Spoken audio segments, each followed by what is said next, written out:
Hey, what's up everybody? It's Isaac from Alchemy here with another episode of the Devlog. This week we're going to dive into what's new on the platform, including some really cool new features for articles. We've got trackers on 5e characters, we have skills on custom characters, and more.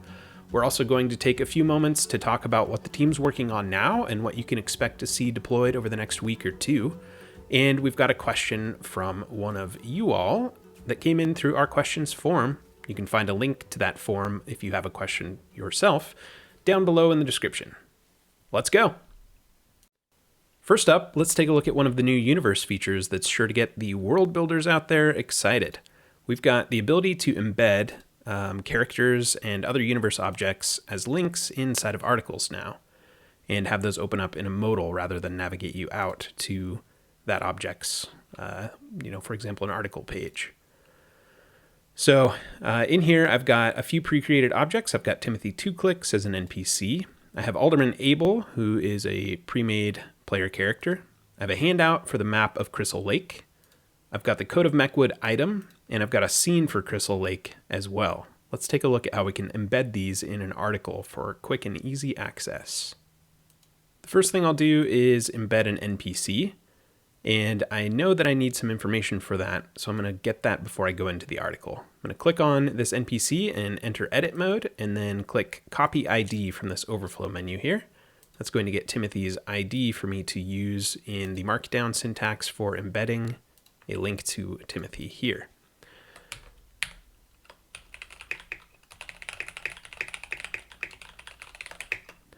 We have a shortcut for this because it's kind of a lot to type. If you hold Alt, Shift, and press P, it will insert a block for this in the editor for you. So this is for Timothy 2clicks. And the type, I'm going to go ahead and delete audio and article from this to select character.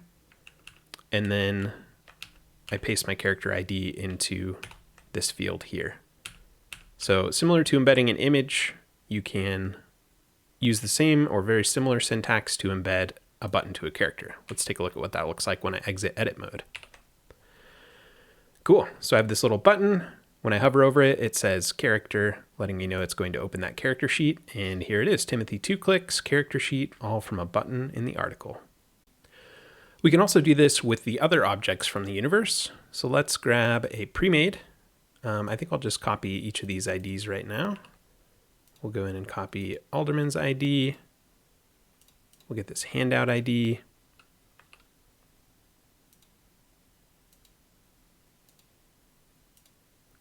This item ID. And last but not least, the scene ID. Okay, now that I have all those, I'm going to jump back into my inline button links article and start editing.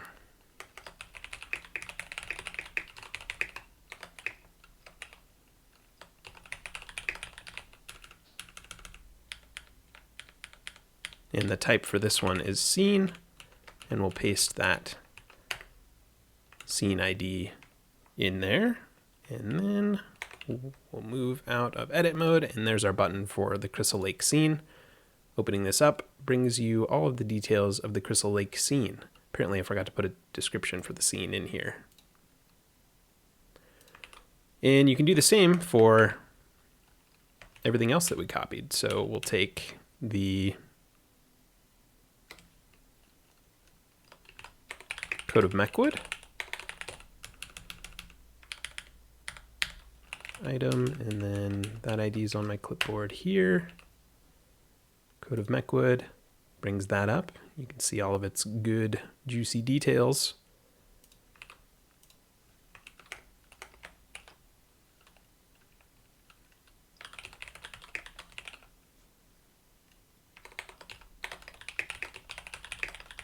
We've got a map in here. We'll do a handout for that.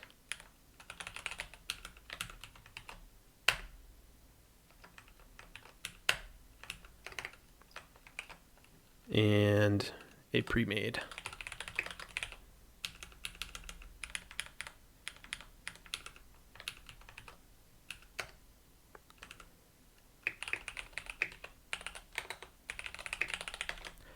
Okay, with that, I should have examples of each of these in here. We've got Timothy 2 Clicks, that NPC. We have a scene for Crystal Lake.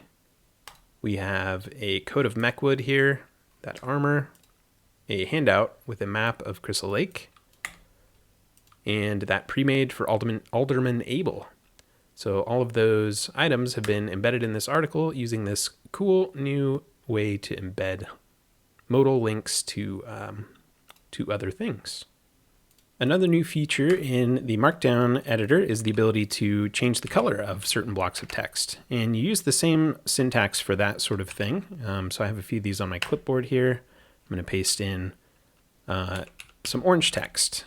So using very similar syntax, text equals type color orange, we can get some orange text in our article. And we have similar syntaxes for every other color that we support, which is a list of just a few, these ones here. Now you can change the color of your text in your articles. Nice for highlighting some different sections, or creating some division, different dialogue from different characters. You can go wild. This is kind of a lot to remember, so we updated our Markdown help over here in the help section of the app under Markdown. Towards the bottom, by the way, we have a cheat sheet of all the keyboard shortcuts and things in here. And then towards the bottom, we have each of these inline universe object buttons described here with some example that you can copy and a few other bits of detail. We've got all of those commands to make colored text in here as well. And inline images, where you can put little tiny images in line with your text as well. So be sure to have a look at the Markdown article inside the help modal anytime you need help with this stuff, because a lot of it's in here. You can also use this inside of story notes in a game. So I'm actually going to take all of this, copy it, and head over to a game.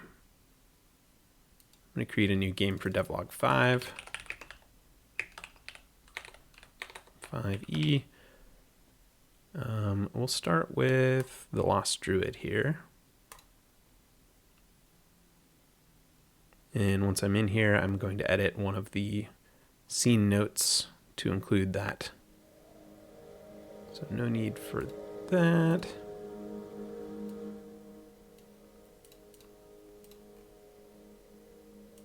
Okay, let's create a new scene in here. Or I'll just edit one of the existing ones. So I'm going to change the notes here to include all of that good stuff here at the top. And now we have those buttons and colored text all in here inside the game experience. You can even view that Timothy 2 Clicks stat block. And if I go over to the story panel over here, I see all those in here as well. I can pop open that map out for the map of that handout for the map of Crystal Lake, view Alderman Abel's stat block, etc. So you can go wild with this new Markdown syntax inside of your story notes for your scenes as well. Next up in Universe, we have some really cool new abilities to manage your assets. So I'm actually going to leave this game and head over to one of my test universes for assets testing. So over here on the Assets tab of this universe, I just have a bunch of images I've uploaded here. If you hover over them, you now see this little empty checkmark box on the right-hand side, and clicking around that will bring up a selection menu. So you can delete from here, you can edit, and you can select all. So clicking on the Select All button will select all of them, and then when you go in, you can unselect certain assets and clear all. And when you have multiple assets selected, you can, we'll do 3. You can edit the metadata for these assets all in one go.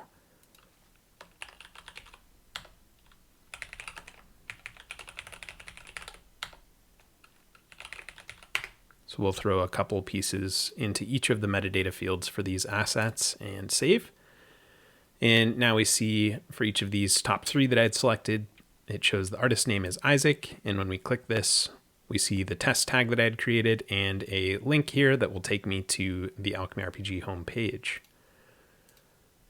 And of course, you can also select multiple and delete those if you want to get rid of multiple things from the Assets tab of a universe in one go. So some really great user-friendly features for those of you with large asset libraries in your universes.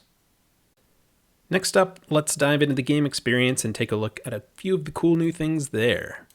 So I'm going to go into this Devlog 5e game that I created from the Lore of Ethera Quick Start, and I'm going to take a look at the tactical mode for this. There's no map for this one.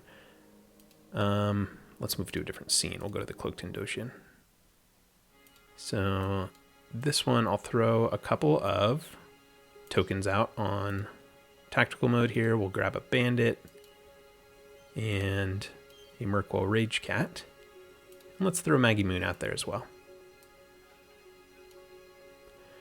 So now that we have those NPCs out on tactical mode, the cool new things you can do are quickly play as one of those NPCs by clicking on them out in tactical mode and then click the play button. And that will load up the bandit for you. Light crossbow. And you can also view trackers for one of the characters by clicking on their token and then clicking on the trackers button. And that will load up their character sheet in edit mode with the trackers tab selected. So you can quickly take a look at those trackers for that character. By the way, trackers are new for 5e. So you may have noticed that we have the trackers tab here. This rolled out last week. You can go in and change things. If you're not using HP, you can go ahead and get rid of that. You can change it to whatever you'd like, just like you do in custom games. So we can make this some sort of, I don't know, key points. Maybe Maggie's a monk now. Track your key points on that tracker, as well as keep track of the HP over there, and add custom trackers to your heart's desire. All for 5e games now, in addition to the other games. So we've got full parity on trackers. Trackers everywhere. So now if I go in and play Maggie, we'll see those trackers that I had configured. So you can now do that from the tactical mode view anytime you'd like, as well as you can continue to do that over here in the NPCs panel as well. And this works for players too. If you had a player in this game, you could drop their token out and click play or trackers from their token as well. So I've added my test account here. Let's hop on over to that profile and create a new character. Oh, Berry Blue Jeans. Let's just copy Berry Blue Jeans in. Hi, Berry. Okay, so as a player, there are a few places where clicking in the UI doesn't do anything other than show you one button, and that is if you wanted to view this very exciting empty state for the Game Master or other players in the party. You can just single click on them to jump straight into that. And the same for NPCs. So I haven't revealed any NPCs in this scene. Let me change that. I will show the Merkwell Rage Cat, and let's show Maggie Moon as well. And jump back over to my player side of things. We've got those NPCs. A single click takes you into the Merkwell Rage Cat and the information that the DM has revealed, as well as Maggie Moon. Doesn't look like we've revealed much for these, but you get to see the nice image up there. So look out for more user experience improvements in this line in the future. We want to make it a little bit easier to interact with some of the commonly used items in a game. So should be getting some good improvements out to you in the next few weeks. Let's head over to a custom game to take a look at the new features over there. So I'm going to go to my library and create a new game. We'll call this one Devlog 5 Custom. And for the game system, we're going to choose, we'll just go with custom. And we'll start this out empty.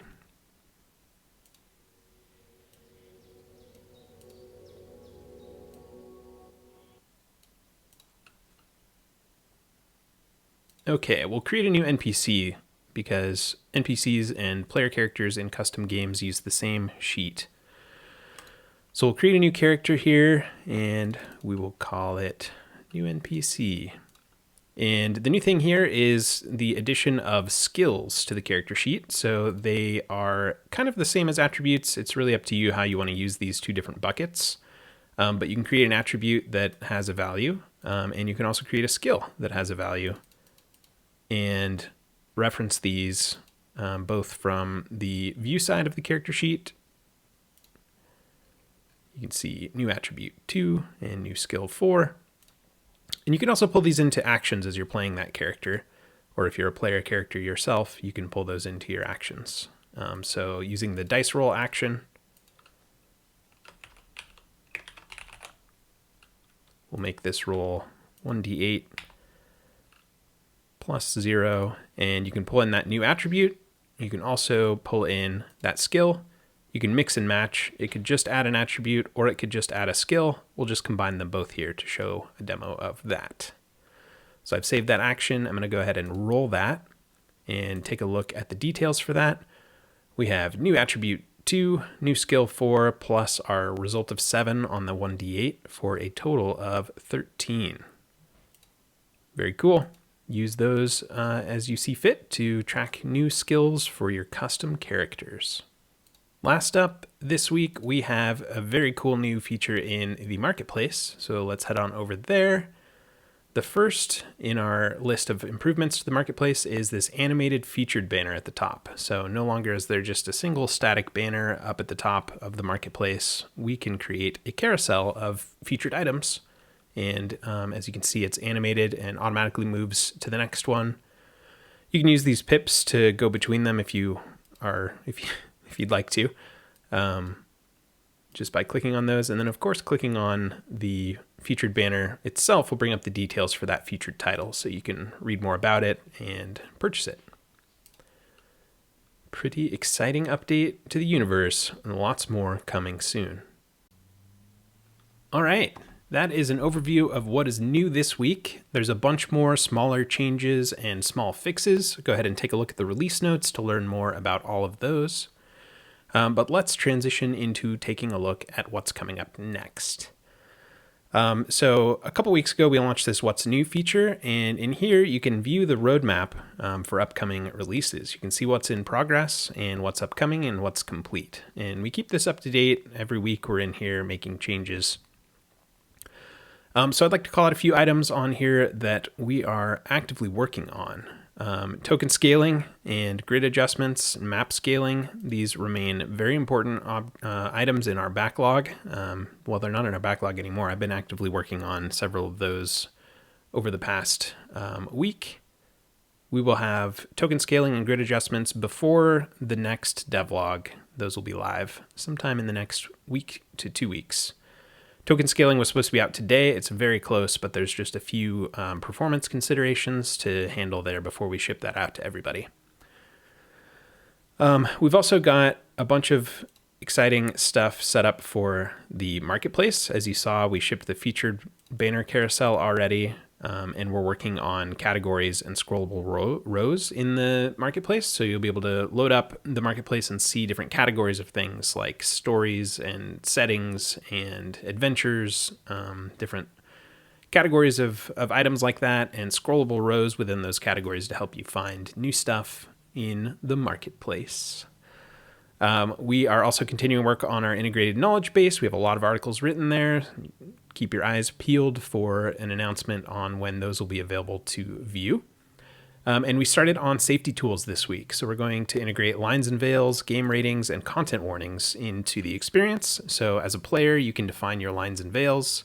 And then as the game master, you can put content warnings on your games and choose a maturity rating for the game, as well as display those content warnings to any player who launches your game.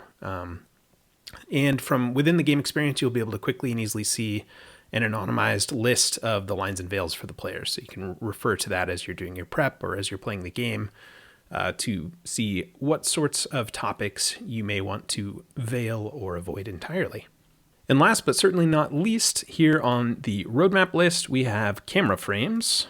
We just started working on prototyping and exploring the tech side of what it will mean to bring video chat into the game experience on Alchemy. And we have a bit of progress made there. We have a demo working internally where we've got some camera frames going. So there's definitely some progress being made there.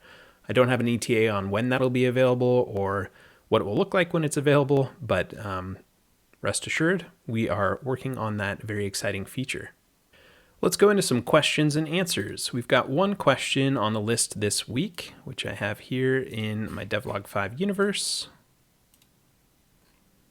Labeling actions. Sawbones asks, in custom universes, if we have 2 or more roles attached to the same action, is there or will there be a way to add a label to the second role? Kind of like how actions are set up in the 5e set, where the first role is an attack and the second role is clearly marked as damage. It would also be cool to have a command that can trigger an already created action when using the current action. All right, let's take a look at how we can do this today. I'm heading out to my universe, and I'm going to go to the NPC Timothy 2 clicks, edit, and go into his actions. And I'll add an action. So this is only possible today using the 5e system and specifically the attack action. So we'll make a demo action, and you can put whatever you'd like to be as the first action in here. So we'll just do a dice roll that's 1d20 plus Timothy's intelligence ability score. And then we'll add another action. And if you select from this drop down the attack action type, there's an attack name field here where you can put in anything you'd like here.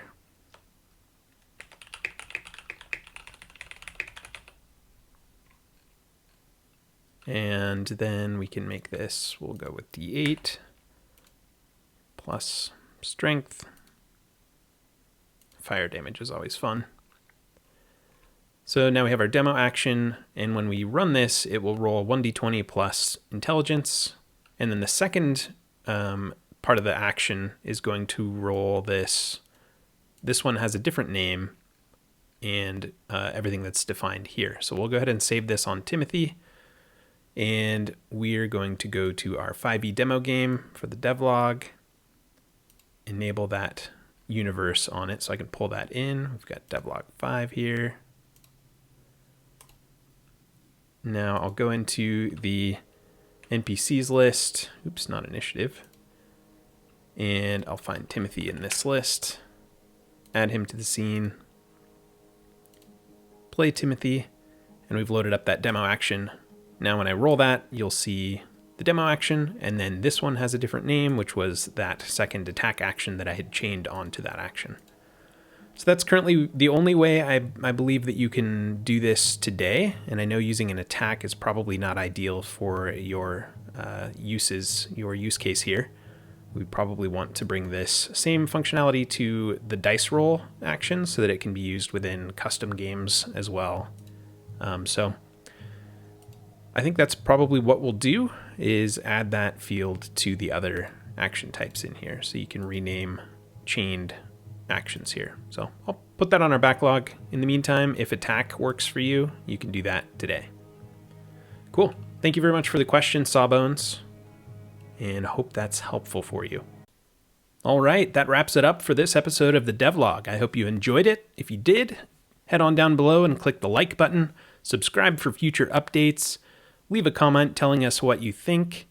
If you have a question that you'd like for me to answer on a future episode of the devlog, head on down to click that link below, submit that question, and I will go through it in a future episode. If you're new to Alchemy, check out the links below to sign up for a free account and get started today. That's all for this update. Thanks for watching. Let's go play some games.